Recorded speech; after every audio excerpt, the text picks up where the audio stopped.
but that the reported activity was under the criminal threshold. Dr. Alan Mendoza is founder and executive director of the Henry Jackson Society, a think tank studying transatlantic foreign policy and national security. He joins us now. Good morning to you. Good morning. Christine Lee attended receptions at Downing Street. She made donations in large part to the Labour Party, but also to the Lib Dems. She was given an award by the former Prime Minister Theresa May for her community work. Is that the concern, that she managed to entrench herself in British political life? Or is there a real concern that she's been gathering useful information for Beijing? Well, I think it's both, because, of course, at this point, if the security services have actually issued a warning of this nature, it's not simply just beware of this person.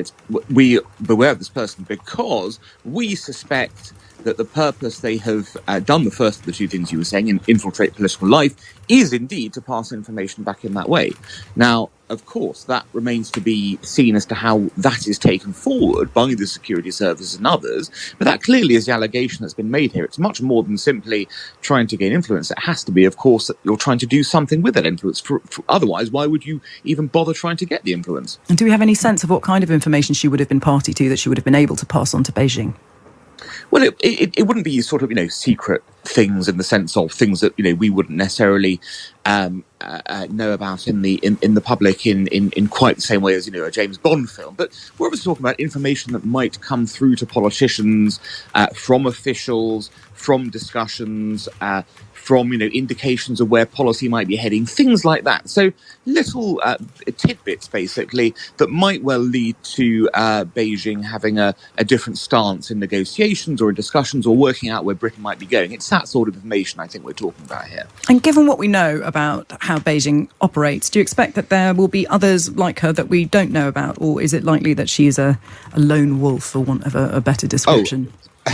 It's an interesting phrase, but I think it's almost certain she's not alone. It'd be very strange for a country to put all their eggs into one basket in this regard, having decided to go down this path, basically. So it would seem that this, just as in back in the old days in Soviet times, you would have numerous potential sleeper agents of various kinds. I'm sure that there are others who China has attempted to activate, or at least has sufficient links to be of concern to the security services.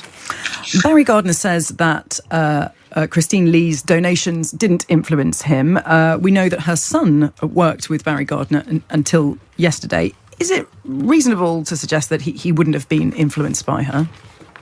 Well, I think that's a question for the Parliamentary Standards Commission. I think Barry Gardner should refer himself after this incident. He may say he wasn't influenced, but to be frank, he may not be aware of how he was influenced, or can he really scrutinise every moment of his relationship with these people and hand on heart say, I absolutely know for certain that I wasn't influenced, or that they didn't suggest ideas that then I thought were good ideas too. I mean, influence can be very subtle in this sort of regard. Now, I'm not suggesting Mr. Gardner's done anything wrong, but it ought to be fully investigated and, questions asked about, the nature of the money given, what was it used for? He says it wasn't used for staff costs. Well, what was it used for then?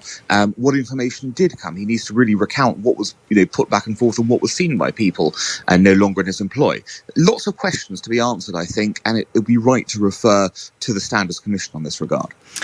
It was only last year that Ken McCullum, who is the Director General of MI5, was warning that hostile states had tried to interfere in Westminster, and that there has long been a kind of concern that China is going to attempt to change the direction of legislation. Do you think that we need to step up our game in the political, military, technology sphere in terms of being vigilant for this influence?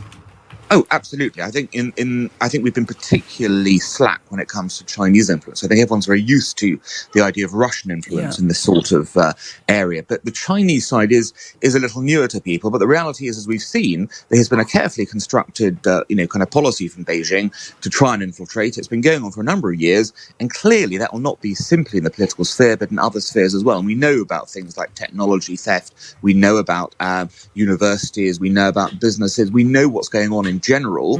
It's time really people put the pieces together and took action about it. And do you think China is more of a threat than Russia?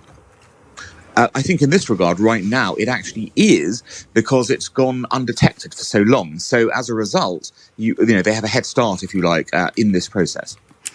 Well, Dr. Alan Mendoza, founder and executive director of the Henry Jackson Society, thank you so much for joining us this morning. Thank you. It is 10 to 8 now. There was a strong